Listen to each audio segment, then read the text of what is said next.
é interessante como a gente quer manter a calma, como se a calma fosse algo que a gente conseguisse puro, sozinho, assim, eu consigo calma como eu compro um brigadeiro.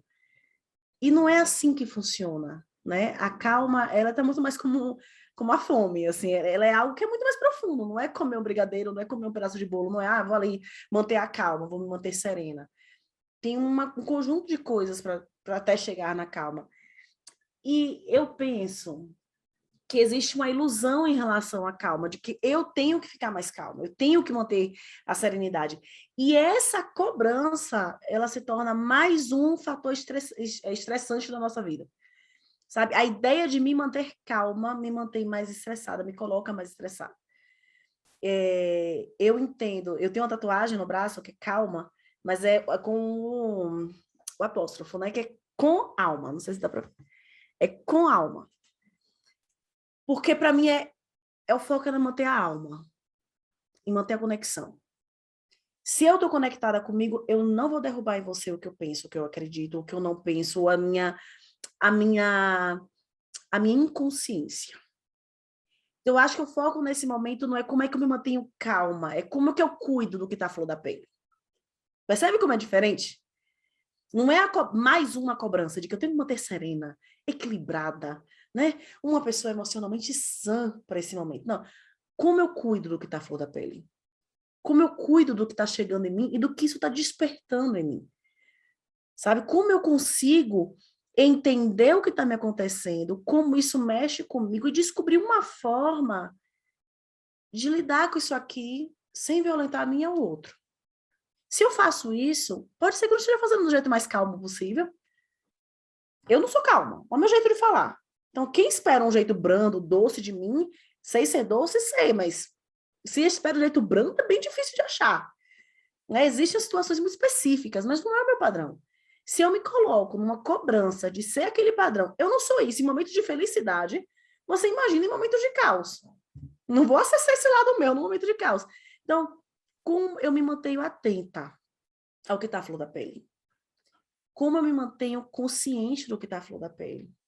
Como eu consigo cuidar de mim, cuidar das minhas relações e comunicar para o outro o que eu preciso, estando à flor da pele? Essa briga com eu não deveria estar sentindo assim. Né? A gente tem um padrãozinho, um formato.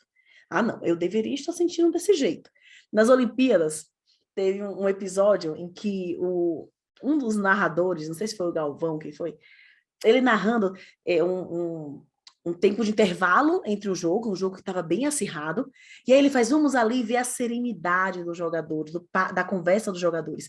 E aí silencia, e virou um meme, porque na hora que silencia o microfone dele e bota o jogador tá soltando um monte de palavrão. Paciência, porra! Um monte de palavrão. E, assim, foi interessante, assim, a gente desmistificar, não, naquele momento ele tem que estar sereno, ele tem que estar equilibrado, naquele momento, e vem a segunda, né, o segundo tempo do jogo, ele tem que estar no... Não, cara! Naquele momento ele está ali tentando lidar com tudo que está fora da pele. Se eu sou emocionalmente inteligente, não vou jogar no outro, não vou só soltar um monte de palavrão loucamente. Eu vou descobrir como isso funciona comigo. E talvez soltar palavrão seja que funciona comigo. E aí eu vou sair, eu vou me afastar, eu vou ganhar um tempo e falar, preciso soltar uns palavrão aqui, já soltar, espumar de raiva aqui um pouquinho, daqui a pouco eu volto para a gente conversar. Não é sobre a calma. É sobre como eu lido com o que está fora da pele. A criança, a minha conversa com a criança, ela tem que partir do pressuposto que essa criança, ela não sabe nomear e lidar com o que acontece dentro dela. Então, assim, eu converso com adultos. Na minha conversa com adulto, o meu foco é também entender e ouvir esse adulto, mas é muito de entender a minha comunicação, né? A minha parte do jogo aqui é a minha comunicação.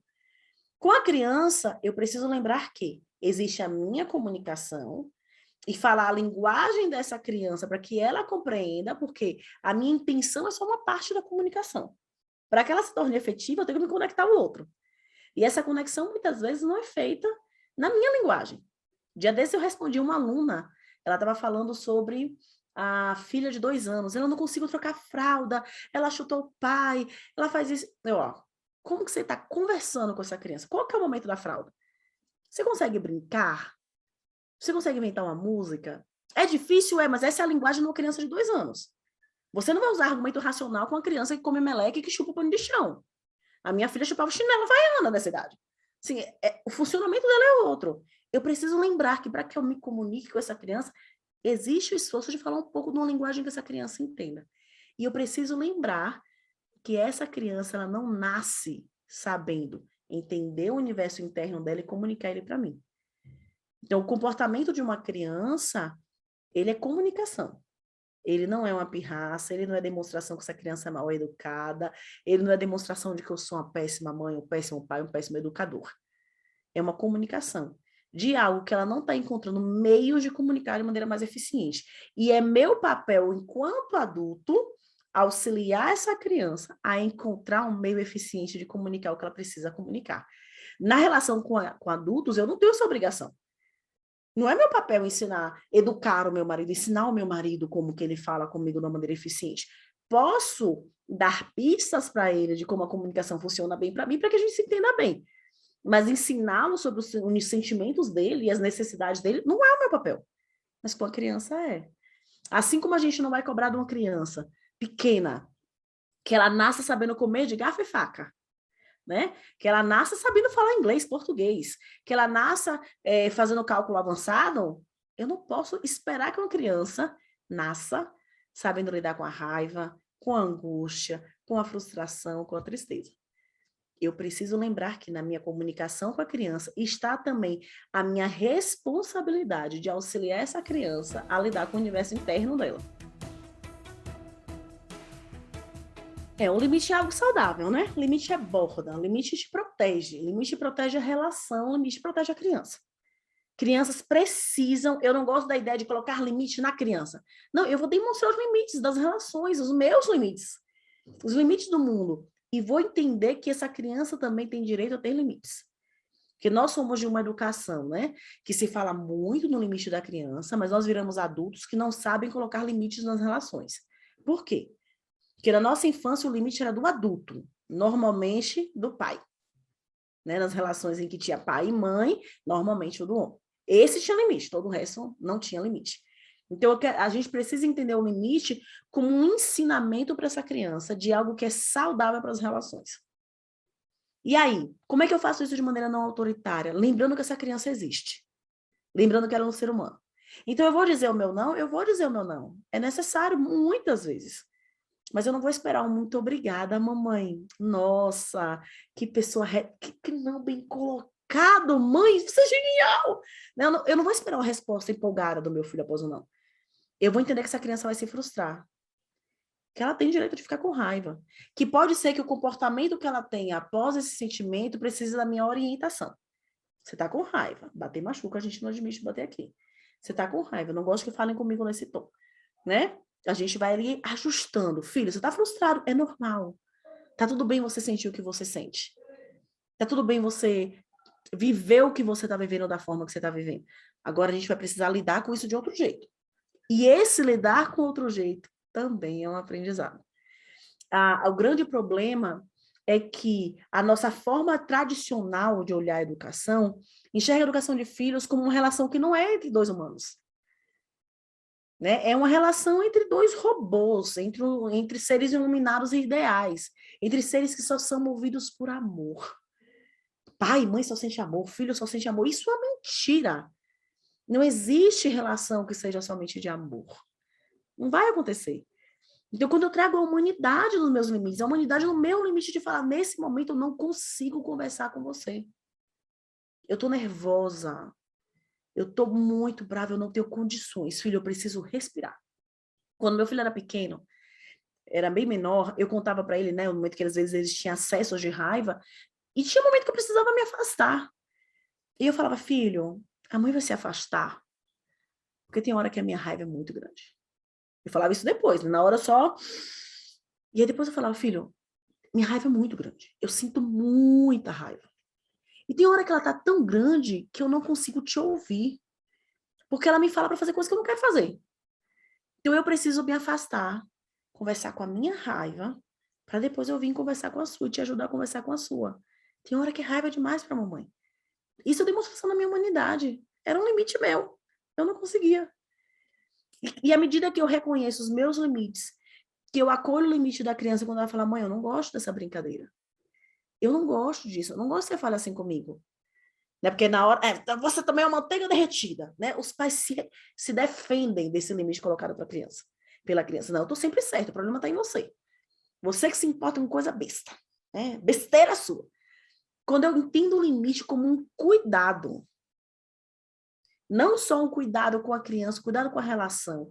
E eu passo isso para a criança, filho, limite é essencial nas relações. É um cuidado. Essa criança, muito além de aprender a respeitar o limite que eu demonstro, ela aprende a demonstrar limite.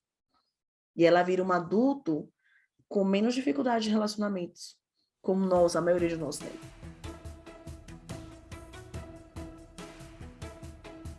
Para as crianças, a escola normalmente é o primeiro ambiente em que você tem contato com algo além do que o teu ciclo familiar. Com pensamentos que são além. A escola amplia a visão da criança. Existem outros mundos além desse mundo que eu vivo aqui com meu pai, com a minha mãe, com os meus tios. Né? Existem outros universos. Muito além dos universos que o conhecimento em si traz, mas os universos de ser humano. De olha como essa pessoa anda, fala, age. É diferente do meu. Que interessante. O que eu aprendo? O que eu construo nesse caminho? Então, eu entendo a escola como esse lugar de ampliação do mundo mesmo, sabe? De construção de novos mundos para a criança e socialmente falando. Né? A escola hoje, se a gente pensar na nosso histórico enquanto humanos, nós sempre vivemos em comunidade. E a gente tem perdido isso. Você mal sabe o nome do seu vizinho. Qual foi a última vez que você pediu um ovo para o seu vizinho, um pouquinho de açúcar? Isso está cada vez mais no passado. A maioria de nós mora longe dos nossos pais. Né? Então, aquela comunidade, que era a comunidade do meu pai, já não temos contato com ninguém. Meus amigos, eu falo pro WhatsApp. A gente está perdendo o senso de comunidade. E eu entendo a escola como a remanescente, sabe? Como a que ficou da comunidade. Do senso de comunidade para a criança, para o professor. A estrutura escolar, ela pode ser esse resgate do senso de comunidade para todos os envolvidos. Não só para a criança. Para a criança, para a família, para o educador, para todos os colaboradores, para a direção da escola e para os pais, sabe? Assim, é uma fortaleza, é uma esperança para mim, de que a gente continue lembrando que nós somos seres de comunidade. Né? Assim, essa proteção do senso de comunidade que nós estamos perdendo na nossa cultura, na nossa estrutura social. Eu preciso lembrar que a comunicação através da internet é uma comunicação em que eu perco muito da comunicação. Porque, apesar de nós nos focarmos muito no que falamos, a comunicação ela passa pelo tom da minha voz, pelo ritmo da minha fala. O ritmo da minha fala diz sobre mim, diz sobre como eu estou me sentindo, diz sobre o que eu quero te falar. Então, uma mesma frase em que eu digo, eu estou cansada, eu posso falar, eu estou tão cansada. Ou, quer saber? Estou cansada. São tons eu dei um sentido completamente diferente para a frase. Eu perco isso na internet. Eu perco isso na mensagem do WhatsApp. Na mensagem do WhatsApp, eu perco o incômodo do outro, o feedback do outro. Porque na conversa, eu estou conversando aqui, e aí você balança a cabeça, eu percebo que você está concordando. Se você fizer uma careta, eu percebo, opa, ela não curtiu o que eu falei, ela discordou de alguma forma. E aí eu posso, você discordou, eu percebi que você... E aí, me conta o que você achou. Eu perco isso. Eu perco uma parte grande da comunicação. Então, eu acho que uma das coisas mais importantes que eu preciso fazer na internet é lembrar que pode ser que o que eu estou pensando, o que eu estou lendo, no tom que eu estou lendo, não seja realidade. Começa por aí. Meu pensamento é só um pensamento. A minha interpretação do que você escreveu é só a minha interpretação do que você escreveu. Eu preciso checar com você. O processo de checagem, ele é muito bonito na CNV, na comunicação não violenta, ele é muito importante em todas as relações.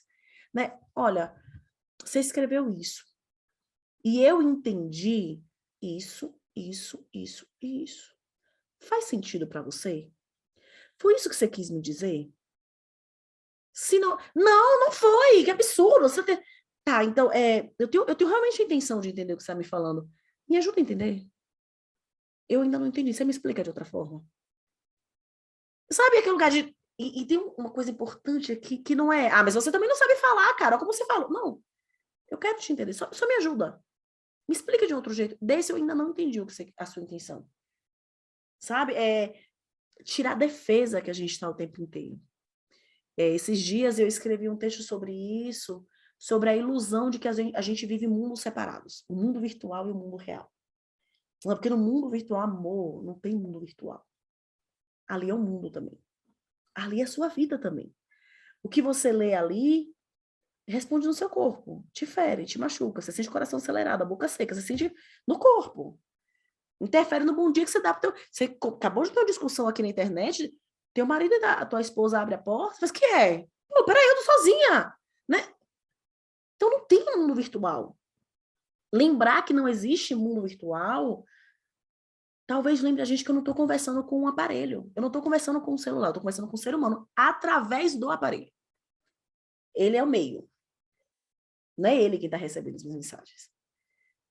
Que lembrar disso pode nos devolver um pouquinho da civilidade na hora de conversar na internet, sabe? Nos devolver um pouquinho da possibilidade. E aí entender também que tem conversas que elas não vão rolar. Que existem pessoas... Porque a conversa, ela não parte só de mim. Ela precisa do outro. E existem algumas pessoas, para que eu consiga me conectar com elas, eu vou precisar de muita empatia, muita energia. Até chegar no que essa pessoa quer me dizer. E às vezes eu não tenho isso disponível. Né? E ninguém tem isso disponível infinitamente. Então a gente tem que saber utilizar direito esse negócio da nossa energia, sabe? Porque senão a gente gasta à toa. E aí a conta vem depois. Para alguém vai chegar. Essa conta vai chegar na dor de cabeça, no estresse com o filho, no estresse com o marido, no estresse com sua mãe. A conta chega. Ela não fica aí em aberto, não.